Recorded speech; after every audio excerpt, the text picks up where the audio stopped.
Hi guys, Kallakurichi ஒரு show TikTok Selvaraj. இன்றைக்கான video பதிவில் நம்ம என்ன பார்க்க போகிறோம்னா, ஒரு 6 சேனல் கெய்னர் போர்டு, அதாவது நம்ம டீகோடருக்கு பயன்படுத்தக்கூடிய ஒரு கெய்னர் போர்டு எக்ஸ்ட்ரீம் ஆர்ம்ஸ்லேருந்து வெளியிட்டிருக்காங்க. அதை பற்றி தான் அந்த வீடியோவில் பார்க்க போகிறோம். வீடியோவை ஸ்கிப் பண்ணாமல் பாருங்கள், அப்போ தான் நம்ம சொல்ல வர்றது புரியும். இப்போ நார்மலாக ஒரு டீகோடரை நம்ம பயன்படுத்துகிறோம். அதில் பார்த்திங்கன்னா ஒரு சில மூவிக்கு சவுண்டு கம்மியாக இருக்குது அப்படின்னு நிறைய நண்பர்கள் யோசிப்பீங்க. அப்போ ஒரு கெய்னர் போர்டு சூஸ் பண்ணுவீங்க.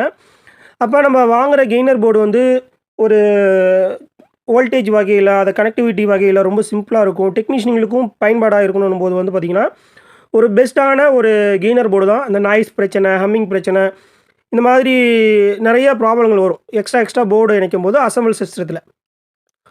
அந்த மாதிரி இருக்கக்கூடிய ஒரு பிரச்சனைகள்லாம் ஒரு சொல்யூஷனாக தான் பார்த்திங்கன்னா நம்மளோட எக்ஸ்ட்ரீம் ஆர்ம்ஸ்லேருந்து ஒரு கெய்னர் போர்டு வெளியிட்டிருக்காங்க. இது கரெக்டாக பார்த்திங்கன்னா ரொம்ப இந்த கிட்டு பார்த்திங்கன்னா காம்பேக்டாக கொடுத்துருக்காங்க. இதனுடைய கனெக்ஷனும் பார்த்திங்கன்னா அவங்களே 2 இந்த ஜாக் வயர் கொடுத்துட்றாங்க, ஆர்எம்சி வயரு. இப்போ பார்த்திங்கன்னா இந்த கிட்டுமே ஒரே மாதிரி தான் இருக்கும். இப்போ நீங்கள் அது பார்த்திங்கன்னா இந்த ஜாக் வயரில் கொடுத்துருப்பாங்க, சேம் டு பின் கனெக்ட் பண்ணுற மாதிரி. இப்போ இதை எப்படி நீங்கள் கனெக்ட் பண்ணணும்னு பார்த்தீங்கன்னா, இதில் பார்த்திங்கன்னா நீங்கள் கெயின் ஃப்ரீ செட் எஸ்எம்டியில் கொடுத்துருக்காங்க. இப்போ நீங்கள் இதை இப்படி பாட்டமில் ஒரு ஸ்க்ரூ ஃபைபர் வச்சு கூட ஃபிட் பண்ணிக்கலாம். அந்த ஹோல்ஸ் 2மே சேமாக தான் இருக்கும். அதாவது வெளியே தெரியாத மாதிரி இதை நீங்கள் பண்ணிக்கலாம்.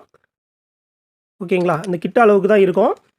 நீங்கள் இதை அப்படியே எடுத்து இதிலேருந்து கனெக்ட் பண்ணிக்கிறது தான். இது எப்படி கனெக்ஷன் அப்படின்றதையும் சொல்லிடுறேன் உங்களுக்கு. இப்போ இதில் பார்த்தீங்கன்னா 12 வோல்ட் பார்த்தீங்கன்னா இங்கே இன்புட் கொடுத்துருக்காங்க. இது பார்த்தீங்கன்னா அவுட்புட்டு. இதிலேருந்து ஒரு ஜாக்கை சொருவி நம்ம இங்கே பார்த்தீங்கன்னா FT00ல் குத்திடணும்.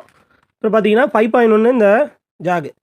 இது பார்த்தீங்கன்னா இங்கே சொருவிட்டு அதுக்கடுத்த பால் பார்த்துட்டிங்கன்னா இது சிங்கிள் பவர் சப்ளையில் ஒர்க்கக்கூடிய ஒரு கெய்னர் ஸ்டேஜ். சிங்கிள் பவர் சப்ளையில் ஒர்க் ஆகும். இவ்வளோ தான் இதனுடைய கனெக்டிவிட்டி.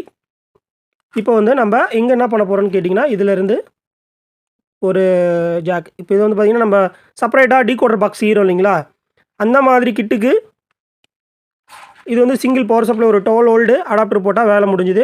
இங்கே 12 வோல்ட் டிசி இன்புட் கொடுத்தா 2 கிட்டுமே ஆன் ஆயிரும். இப்போ இதில் 12 வோல்ட் கொடுத்துட்டா வேலை முடிஞ்சிடும்.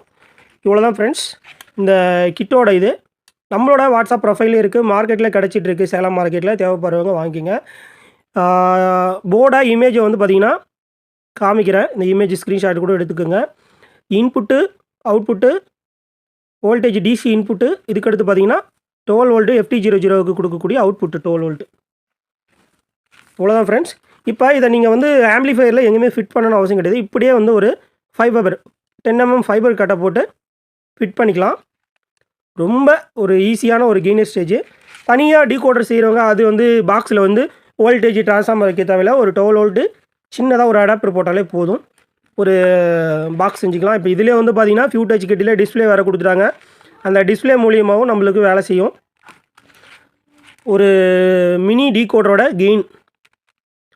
தேவைப்படுறவங்க வாங்கிக்கிங்க. ப்ரொஃபைல் ஆட் பண்ணுறேன். வீடியோ பிடிச்சிருந்தால் லைக் பண்ணுங்கள், கமெண்ட் பண்ணுங்கள். Thank you friends. மீண்டும் நம்ம அடுத்த ஒரு வீடியோவில் சந்திப்போம்.